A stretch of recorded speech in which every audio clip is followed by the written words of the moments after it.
Bienvenue dans ce nouveau numéro de Reflet Monde. Vous m'avez bien reconnu, je suis Denise Mukendi. Nous sommes une fois de plus à Kinshasa, capitale de la République démocratique du Congo, le site qui nous sert de production sur le ministère des Affaires étrangères.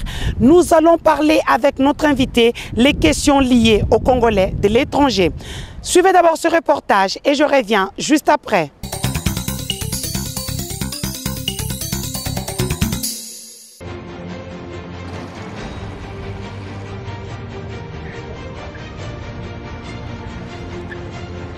Aux âmes bien nées, la valeur n'attend point le nombre d'années. Il mérite d'être mis sur un piédestal dans le magazine Reflet Monde.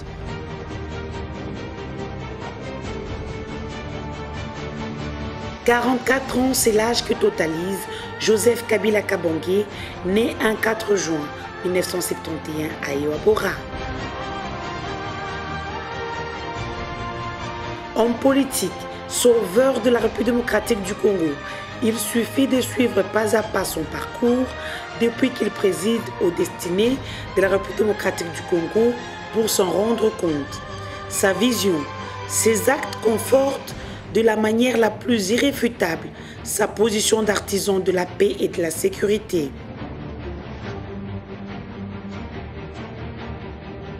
Joseph Kabila Kabange incarne la paix et la sécurité aussi bien dans son propre pays qu'ailleurs dans le monde. Il en a fait non seulement son cheval de bataille, mais aussi et surtout son credo de tous les instants.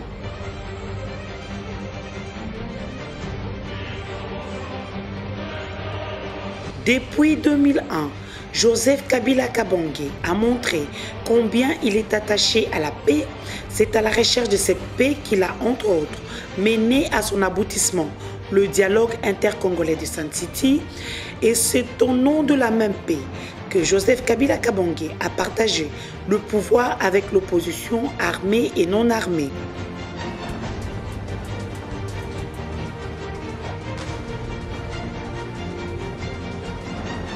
Le président de la République démocratique du Congo a répondu présent à tous les rendez-vous où les questions sécuritaires de son pays figuraient à l'ordre du jour.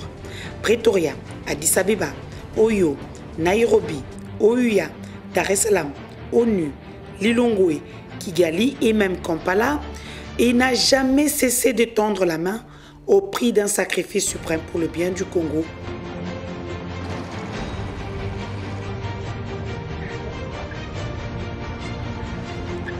Et aujourd'hui, les consultations populaires et bientôt le dialogue.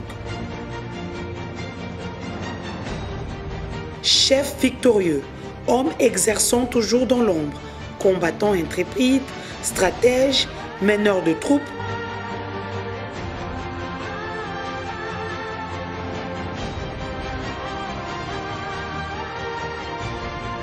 ainsi, les générations futures apprendront un jour que grâce à sa sagesse et ses vertus de patience, de tolérance et de serre politique, qu'il est celui qui a contribué au réveil d'un géant africain.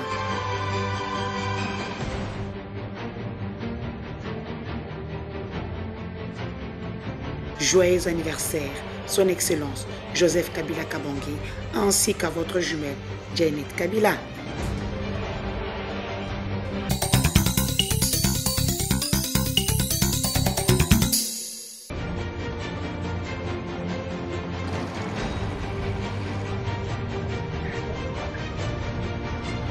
À vin nouveau, outre nouvelle.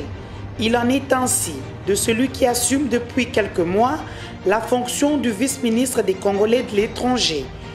Pas de doute possible, il est l'homme politique émanant de la diaspora.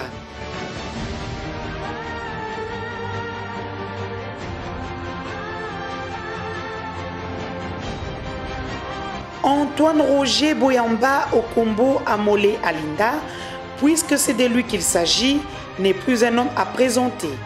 Né à Kinshasa un certain 17 octobre, fils de Boyamba Monga et d'Nziki Ngongo, il est marié et père d'une famille nombreuse.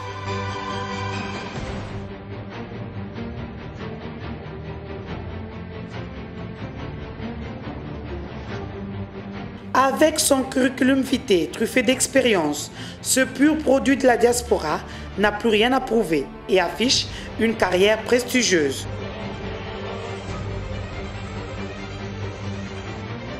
Un homme discret, attiré très jeune dans la politique, il est une figure de proue de la diaspora.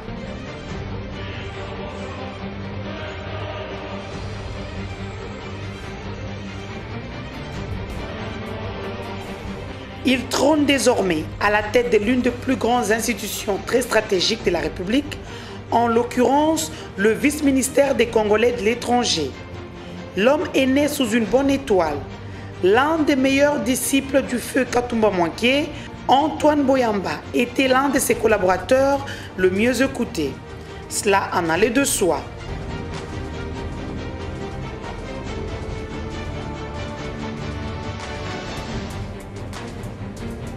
Pour l'avoir mieux intériorisé et s'en être mieux approprié, Antoine Boyamba compte parmi les meilleurs metteurs en scène qui matérialisent la vision de la révolution de la modernité prônée par le chef de l'État congolais, Joseph Kabila Kabange.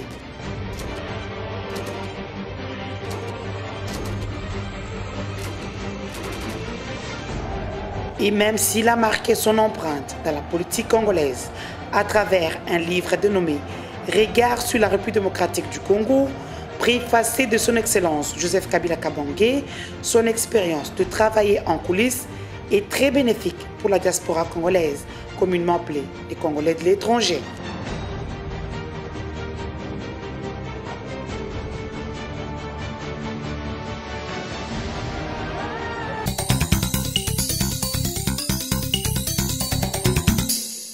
Excellence, Monsieur le Vice-ministre, bonjour. Bonjour. Merci d'abord, une fois de plus, d'accepter notre invitation de séjour. D'abord, nos téléspectateurs veulent savoir qui est Monsieur Antoine Boyamba, parce qu'aujourd'hui, les gens pensent que vous êtes tombé comme une soupe, vous n'avez aucune expérience. Qu'est-ce que vous pouvez dire à cela? J'ai commencé à travailler dès 1982. Certains parmi ceux qui parlent n'étaient même pas nés. Donc c'était ma première expérience professionnelle à la Citibank. Donc j'ai commencé à travailler à la Citibank en 1982 et sur concours. Hein, et la direction était composée que des expatriés. Donc je n'ai jamais été pistonné. Voici d'abord mon parcours. Donc j'ai commencé ma carrière professionnelle à cette date-là. Après, j'ai dû partir en France pour continuer mes études universitaires. Et dès la fin de mes études universitaires, ça tombait bien. En 90, il y a eu la fin du monopole du parti État. Le président Mobutu a nommé M. Vincent de Paul Luna Bululu comme Premier ministre, le tout Premier ministre de la transition qui fut une très longue transition politique. Et j'ai été appelé auprès de M. Luna Bululu et j'ai été un de ses plus proches collaborateurs. Donc voilà, ma carrière politique commence à cette époque-là. Il y a des témoins qui peuvent témoigner, il y a des gens qui peuvent témoigner, il y a M. Bombito qui est encore là, qui fut ministre des Finances, il y a M. Kadima Alexis qui fut ministre de l'économie, ainsi de suite. Il y a eu Bonfeu Mouchebeko, ainsi de tous ces gens-là. J'ai œuvré auprès de toutes ces personnalités-là. J'étais encore jeune, donc ma carrière politique date, ma vraie carrière politique date de 1990. Mais je dirais sur le plan familial, ma carrière date, je devais avoir 2 ou 3 ans. Parce que mon parent était Premier ministre, M. Cyril Adoula, de 61 à 64. J'ai mes oncles qui ont été ministres, donc j'ai été élevé. Sakombi, les 2 frères Sakombi, il y a un qui a été ministre de l'Intérieur et un autre qui a été longtemps, le plus connu d'ailleurs, ministre de l'Information, sous Mobutu et sous Mzee Kabila. Donc, je suis né dans un milieu politique.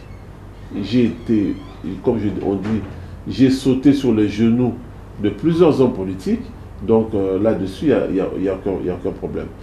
Pour revenir à l'époque actuelle, donc voilà, à cette époque-là, j'ai été auprès de M. Luna Bululu, j'étais un de ses fidèles collaborateurs. J'ai appris beaucoup auprès de ce grand monsieur de la politique congolaise.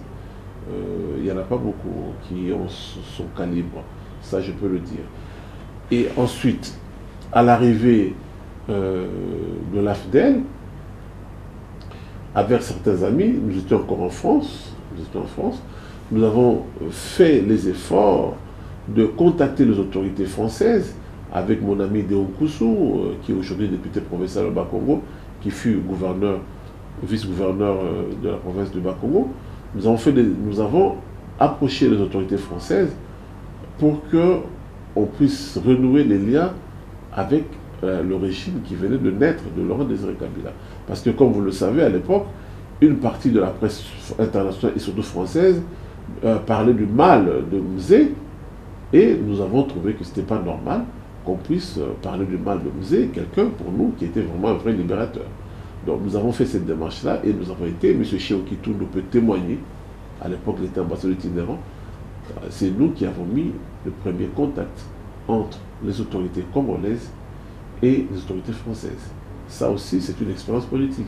Donc, les gens, peut-être, je ne suis pas assez people, je ne fais pas assez de politique spectacle, mais dans les coulisses, j'ai beaucoup œuvré. Et j'ai travaillé auprès de M. Jean Bouillou, qui a été conseiller spécial en matière de sécurité du président Joseph Kabila.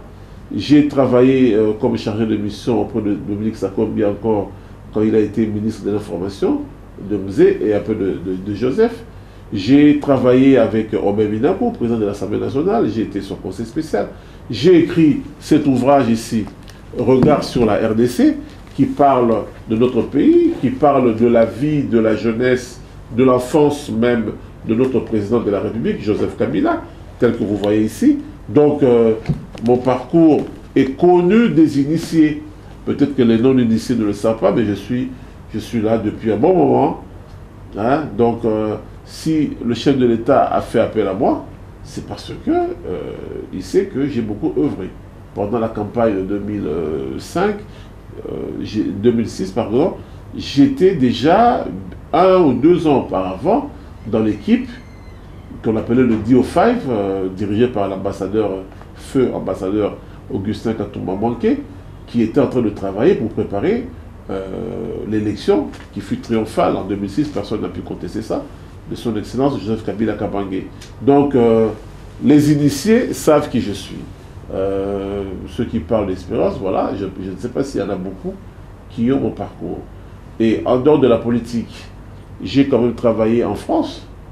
J'ai été directeur adjoint chez Havas, Diffusion Internationale, qui à l'époque était propriétaire de Larousse, Le Robert et tant d'autres publications.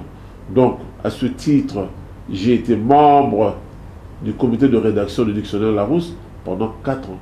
Donc, sur le plan professionnel, je pense qu'il y a du répondant de mon côté. Excellence, Monsieur le vice-ministre, merci beaucoup. Au moins, vous éclairez l'opinion. Vous êtes à la tête de ce vice-ministère des Congolais de l'étranger. Hein, c'est l'une des recommandations des concertations nationales. Pourquoi avoir créé ce ministère déjà? Bon, ça, d'abord, il faut demander au chef de l'État, parce que c'est lui l'initiateur de tout ça. Bon, mais il y avait beaucoup d'attentes de la part de nos compatriotes disséminés à travers le monde. Aujourd'hui, je peux vous dire, sans me tromper, que les Congolais sont d'abord sur les 5 continents et les Congolais vivent dans au moins 180 pays à travers le monde. Hein, nous avons envoyé des équipes, il y a sur au moins 180 pays, il y a des Congolais. Et il y avait quand même beaucoup de problèmes. Les Congolais avaient l'impression qu'ils n'étaient pas assez écoutés. Je parle des Congolais de l'étranger. Qu'ils n'étaient pas assez écoutés par les autorités. Ils avaient l'impression qu'en face des ambassades ou nos consulats, c'était des murs. Donc, d'où il y a eu beaucoup d'incompréhension entre les compatriotes et les gouvernants. Et pendant les concertations nationales, ça revenait comme une rengaine, cette histoire de voilà, nous ne sommes pas entendus, raison pour laquelle le chef de l'État, en toute âme et conscience, puisque c'est quelqu'un qui est toujours à l'écoute de la population, a jugé utile de créer ce poste au sein du gouvernement dit Matata 2. Excellence, Monsieur le vice-ministre, vous venez de le dire vous-même, les Congolais de l'étranger trouvent que vous ne faites rien pour eux. Ils sont délaissés. Je parle du cas de Congolais en Afrique du Sud, à Brazzaville. Mais moi, qu'est-ce qui se passe? Expliquez un peu à ces compatriotes qui vous suivent de l'étranger. Ceux qui suivent de près l'actualité peuvent dire, à chaque fois qu'il y a un problème concernant nos compatriotes dans un pays, n'importe lequel, je suis d'abord les règles diplomatiques reconnues. Je convoque l'ambassadeur du pays précité, ici aux affaires étrangères, pour lui faire part de nos préoccupations. Et s'il y a des cas de violence, lui faire part de notre indignation. Je pense d'abord que sur le plan diplomatique de relations internationales, ce n'est pas rien, c'est beaucoup. Mais est-ce que nos compatriotes savent? Ils veulent quoi? La politique bling-bling?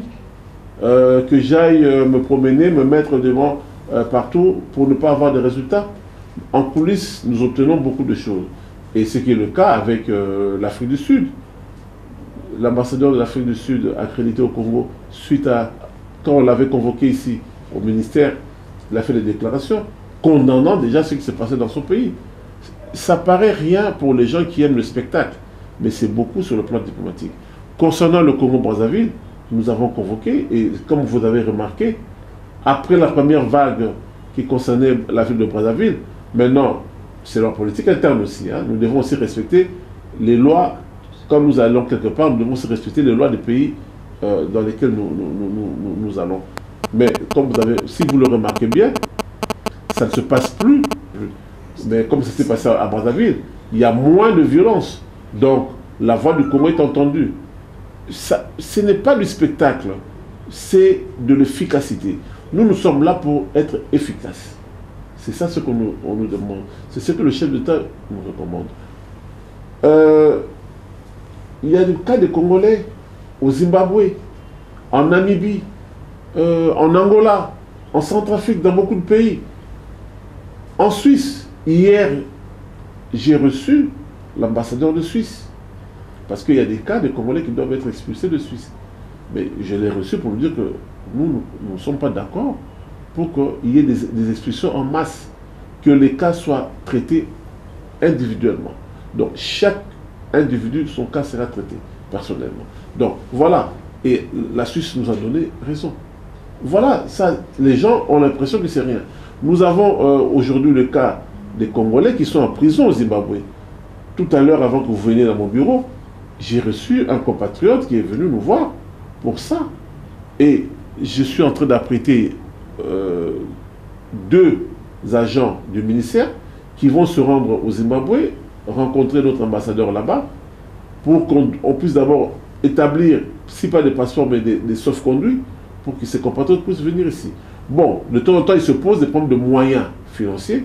Et voilà, nous faisons appel aux compatriotes de bonne volonté, et le compatriote qui était là vient de décider de mettre à notre disposition 2 bus pour rapatrier 68 de nos compatriotes qui sont dans des conditions terribles dans des prisons au Zimbabwe.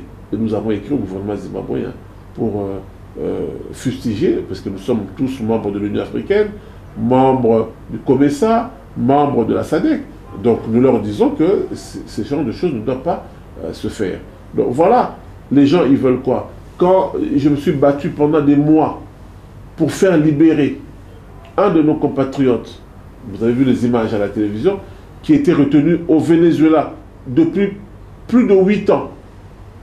Nous faisons beaucoup de travail en coulisses. Nous travaillons efficacement avec l'OIM, l'Organisation internationale des migrants, avec les différents partenaires, et sur le plan local aussi avec le ministère de l'Intérieur, à travers la DGM. Donc, il y a beaucoup de choses que nous faisons. Et vous allez voir qu'il y aura de moins en moins de Congolais qui reviendront scotchés dans les avions. Nous avons rappelé à certains ambassadeurs de pays de l'Union européenne, des pays qui se disent civilisés, nous leur avons dit que ce genre de comportement des pays dits civilisés ne doit plus concerner les Congolais. Donc voilà certaines choses que nous faisons. Et sur le plan des lois, nous avons obtenu que désormais les Congolais vivant à l'étranger puissent voter. Donc, à la prochaine élection présidentielle, les Congolais de l'extérieur vont mettre leur bulletin de vote dans les urnes. Mais attendez, vous voulez qu'on fasse quoi d'autre? C'était une des revendications majeures des Congolais de l'étranger, et ça fait partie des résolutions des concertations nationales. Nous sommes en train de mettre en place la carte de consulaire biométrique. Nous sommes en train de mettre en place la carte de voyage. Vous savez ce que c'est la carte de voyage? Ça va servir ça va être comme de visa. Donc tout Congolais, enfin, tout étranger, comme on dit, d'origine congolaise, n'aura plus besoin de faire des démarches à chaque fois pour avoir de visa. Donc une seule fois il sera identifié, et bien voilà, il pourra... Imaginez celui qui habite à Los Angeles, qui est à plus de 8000 km de Washington. Avec la carte que nous allons mettre en place bientôt. Donc, il y aura moins de tracasseries. Il ne sera plus obligé de venir à Washington pour pouvoir chercher un visa et venir au pays. Donc, voilà des choses que nous sommes en train de mettre en place. Sur le plan économique, sur le plan financier, nous sommes en train de travailler avec les organismes financiers qui sont là. Je ne veux pas citer leur nom, tout le monde les connaît. Donc, il faut que nous puissions voir demain, que nous puissions créer à travers le fonds que les Congolais envoient au pays, comme les frais. C'est énorme. Mais ça rapporte quoi aux Congolais? Ça rapporte quoi au pays? Eh bien, nous sommes en train de voir dans quelle mesure ça va rapporter au pays. Nous allons créer un fonds de promotion des Congolais de l'étranger. Ça va servir désormais, enfin bientôt, à ce qu'une banque d'habitat, je suis en train de voir ça avec mon collègue de l'urbanisme et habitat, une banque de l'habitat, pour que demain, qu'on vienne trouver ici à Kinshasa, qu'on trouve à Kananga, à Mbandaka, à Kisangani ou à Bukavu, des cités des Congolais de l'étranger, parce que le problème qui se pose souvent pour nos compatriotes, quand on leur dit, mais pourquoi vous avez un Mbokate? Ils disent, oui, je veux dormir où? Mais désormais, enfin, nous sommes en train de travailler, nous sommes encore au niveau des études, là. Mais ça va aller beaucoup plus loin. Les Congolais vivant à l'extérieur auront des cités viables, où ils pourront venir. Bon, ils vont acquérir des crédits, et ainsi de suite. Voilà, c'est déjà ça. Nous pensons à nos compatriotes. Parce que imaginez les spectacles désolants que nous voyons, par exemple, à Château-Rouge, où nos sœurs sont en train de vendre à la sauvette. Et quand la police arrive, elles sont obligées de détailler. On leur prend leurs produits, et c'est malheureux, ça fait mal. Eh bien, nous allons, à travers ce fonds d'aide aux Congolais de l'étranger, leur dire, voilà, créer des coopératives. Au lieu que les produits congolais, le pondou, le madessou, le bika, le foufou, et ainsi de suite, soient vendus par des Chinois, par des Indo-Pakistanais, ainsi de suite. Mais à travers les coopératives, les Congolaises, par exemple, auront 4, 5, 6 boutiques, par exemple à Château-Rouge, à Paris. Et dans ces boutiques-là, elles pourront vendre nos produits. Nous voulons leur donner accès à ça. C'est ça aussi notre politique. Mais on n'est pas là pour faire la politique spectacle. C'est vrai, je dois partir aussi, parce que c'est aussi une demande qui dit, oui, monsieur le ministre, nous voulons vous rencontrer. Voilà. Donc ça, j'attends. Mais vous savez, je suis dans un gouvernement, il y a une discipline de gouvernement.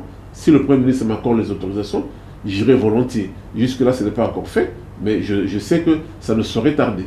Donc, dès que j'aurai les autorisations nécessaires du Premier ministre, sachez-le, vous allez me voir à Pretoria, à Paris, à Brazzaville, à Dar es Salaam, à New Delhi, à Canberra, en Australie, à Pékin, en Chine. J'irai rencontrer les compatriotes parce qu'ils ont aussi des préoccupations, des choses à me dire de vive voix, que je vais transmettre aussi la politique du gouvernement qui est en train de réussir beaucoup de choses sur le plan économique. Excellence, on comprend bien, mais sur le plan pratique, c'est un peu plus compliqué parce que ces gens-là ont besoin de vous voir et de vous parler de vive voix, comme vous venez de le dire, parce que quand même, ça fait 6 mois, jour pour jour, que vous êtes à la tête de ce vice-ministère qui a été créé pour les Congolais de l'étranger. Ne l'oublions pas. Excellence, vous êtes là, comme je le disais, ça fait 6 mois. Quels sont les acquis et qu'est-ce qui reste à faire? Mais je vais de vous en parler. Le droit de vote. Les Congolais, les étrangers. Non seulement ils sont électeurs, mais ils sont aussi éligibles. La loi électorale. Donc on pourra avoir des députés de la diaspora, non, comme dans d'autres pays. Nous n'allons pas encore trop vite. Okay. Nous n'allons pas encore trop vite. Mais pour la présidentielle, c'est un acquis. Concernant les députés, il y a aussi la loi sur l'enrôlement que nous allons travailler, nous, le gouvernement, le Parlement, ainsi que la Commission électorale nationale d'indépendance de la CENI. Donc nous sommes en train de travailler là-dessus. Et dès qu'on aura terminé, j'espère, à temps, parce qu'il y a aussi la lourdeur administrative, ainsi de suite. Donc nous sommes en train de travailler là-dessus. Et si c'est fait, il y aura un recensement que certains dans l'opposition ont refusé. Donc si le recensement se fait, nous saurons combien y a-t-il dans l'Union européenne, combien y a-t-il dans la zone qu'on appelle ACP, donc Afrique, Caraïbes, Pacifique, ainsi de suite. Donc nous allons travailler dans ce sens-là. Mais dès que ça se fera, eh bien, on ira, on déterminera les circonscriptions, le nombre de sièges. Mais ça, c'est encore une démarche qui est très longue à faire. N'oubliez pas aussi qu'il y a des pesanteurs politiques, hein, pour le dire aussi. Il y a certains qui ne veulent pas. Il y a certains qui ne veulent pas que ça se passe ainsi. Oui, il ne faut pas le faire, ainsi de suite. Mais nous gardons foi, nous avons espoir. Le chef de l'État nous a confié cette mission. Et bien, nous allons aller jusqu'au bout. Excellence, Monsieur le Vice-ministre, nous parlons encore une fois de plus des Congolais de l'étranger, communément appelés la diaspora congolaise. Aujourd'hui, vous parlez de l'éligibilité, vous parlez de tout ça. Alors, parlons de la double nationalité. Ces gens-là qui ont une double nationalité, est-ce qu'ils vont voter? La multinationalité, pour ainsi dire. Mais je viens de vous expliquer ici. Nous sommes là pour appliquer les résolutions de concertation nationale et les recommandations. Une des recommandations, c'est l'irrévocabilité de la nationalité congolaise d'origine. N'est-ce pas? Donc, tous ceux qui sont nés congolais ne peuvent pas être déchus de leur nationalité congolaise. Mais c'est un processus. Et bien, nous sommes en train de travailler. On doit y travailler sur le plan législatif aussi. Et bien, le travail est en train de se faire et j'espère, j'ai le ferme espoir que nous allons y arriver rapidement. Excellence, parlons des questions de l'heure. Le président de la République, Joseph Kabila Kabange, vient d'initier les consultations politiques qui vont peut-être amener au dialogue. Qu'en pensez-vous en tant que Congolais? Mais, Madame Mukendi, si vous connaissez l'histoire du Congo, depuis 60, on n'a jamais cessé de dialoguer. Il y a eu le conclave de Lovagnon, c'est un dialogue qui a abouti à la formation du gouvernement Adoula. Il y a eu la conférence de Coquelatville avec Moïse Tchombe, c'était le dialogue. Il y a eu Tananarive à Madagascar, c'était un dialogue. Tout ça a amené à Kananga, Lulabour, qui a créé la constitution, l'emblème que nous avons aujourd'hui, date de Lulabour. Donc, les Congolais n'ont jamais cessé de dialoguer. Nous avons dialogué à Lusaka, nous avons dialogué à Libreville, nous avons dialogué à Addis Abeba, nous avons dialogué à Sun City, nous avons dialogué, Palais de Marbre 1, Palais de Marbre 2, les forces politiques du conclave, tout ça sont des dialogues politiques. Et le président Kabila n'a jamais cessé de tendre la main. Et il continue. Et je pense que tout le monde ira dans le même sens afin que le pays soit apaisé. Cardinal Mosengo a des revendications. Vous trouvez qu'elles sont fondées? Le cardinal Mosengo est un citoyen congolais. Le cardinal Mosengo est l'archevêque de Kinshasa, qui est la plus grande ville du pays, 12 millions d'habitants. Le dimanche, quand vous faites le tour des paroisses de Kinshasa, il y a beaucoup de monde qui y vont. C'est leur archevêque. Donc c'est une voix prépondérante et je pense que le chef de l'État a tout à fait raison de le recevoir et de discuter avec lui et d'entendre ses revendications. Excellence, Monsieur le Vice-ministre, il y a certaines personnes, les Congolais de l'étranger et même la communauté internationale, qui se demandent pourquoi le dialogue maintenant, alors que nous sommes à 1 an et demi des élections. Est-ce que vous n'avez pas peur d'un glissement? Le dialogue est une attente aussi de la communauté internationale et de tous les Congolais, surtout de l'opposition à l'origine. Donc, pourquoi parler de glissement? Nous allons dialoguer. Nous devons faire les élections dans les meilleures conditions possibles. C'est ça l'objectif du dialogue. les élections organisées dans les meilleures conditions possibles. C'est un des objectifs de dialogue. Des élections apaisées, qui nous donneront des conseillers municipaux, des députés provinciaux, des gouverneurs de province, des sénateurs, des députés nationaux et aussi le chef de l'État. Donc, pourquoi parler de glissement? Attendons voir. Nous ne sommes qu'au mois de juin 2015, donc on a encore du temps. Le président de la République, Joseph Kabila Kabange, a initié une vision, celle de la révolution de la modernité, qui ne doit plus être un slogan. Aujourd'hui, nous voyons quelques actions ici au Congo. Je suis de la diaspora, je vois quand même. Mais au niveau de la diplomatie, qu'est-ce qui a changé ici en RDC, même à l'étranger? Le Congo était isolé il y a 20 ans. Personne n'écoutait la voix du Congo. Même quand il s'appelait encore Zaïre, personne n'écoutait. Aujourd'hui, la voix du Congo est entendue. Vous n'avez qu'à voir dans les différents forats auxquels notre pays est convié, la voix du Congo est devenue prépondérante. C'est déjà ça, quelque chose de capital et de fondamental. Excellence, monsieur le vice-ministre, à côté d'un grand homme se trouve une grande dame. Que pensez-vous en tant que Congolais des actions sociales de la première dame de la République, Marie-Olive Lembe Kabila, épouse du chef de l'État congolais? Moi, je veux résumer ça en un seul mot. Dès qu'il y a quelque chose à Kinshasa ou à l'intérieur du pays, la population réclame Maman Olive, Taylor Soli Kamboy. Ça refuse tout que Maman Olive est attendue par la population congolaise. Excellence, on va terminer sur une bonne note. Avez-vous un message à envoyer à tous ces Congolais qui vous regardent partout dans le monde sur la radio-télévision nationale congolaise et sur des différents supports de communication? C'est d'abord avoir la foi à son pays et à ses dirigeants. On peut ne pas être d'accord sur certains aspects, mais l'essentiel c'est la RDC.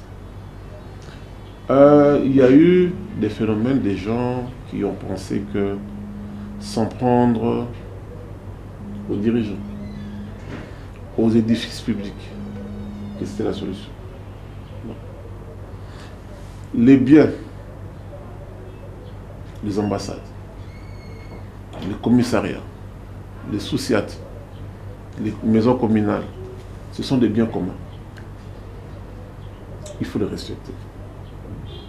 Beaucoup de nos compatriotes à l'étranger disent non, on va aller brûler l'ambassade à Paris, à Bruxelles, à Rabat, je ne sais pas où.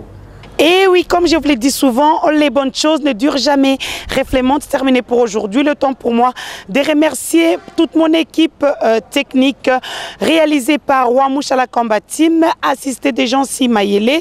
Ce magazine est filmé et monté par Charmant Lelo, Karel Devokolo, Sony Kabamba, ainsi qu'Henri Alimassi.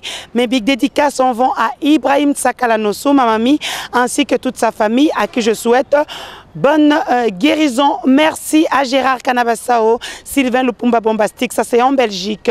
En Suisse, Jean-Pierre Onema, Marc Makala, Sissi Champagne. En France, Ilunga Mwanabute Wamutombo, Lydie Misenga au Luxembourg, mon petit mari qui nous regarde sur Internet. Mes enfants, Jessica, Fleur, Tiffany, ainsi que Paris. Vous êtes Congolais de l'étranger, vous êtes partenaire, vous voulez participer à la reconstruction de ce grand et beau pays qui est la République démocratique du Congo. Contactez-nous sur ce numéro qui se trouve au bas de cet écran. J'ai dit grand merci à Madame Nicole Dibambou Kitoko Bouanga, Madame la DGAI de la RTNC. J'ai fait des gros bisous à Yves Abdallah, Jires Kelani, à Lumbashi dans le cadre de notre Congo. On se retrouve la semaine prochaine, la même chaîne, la même heure. Au revoir.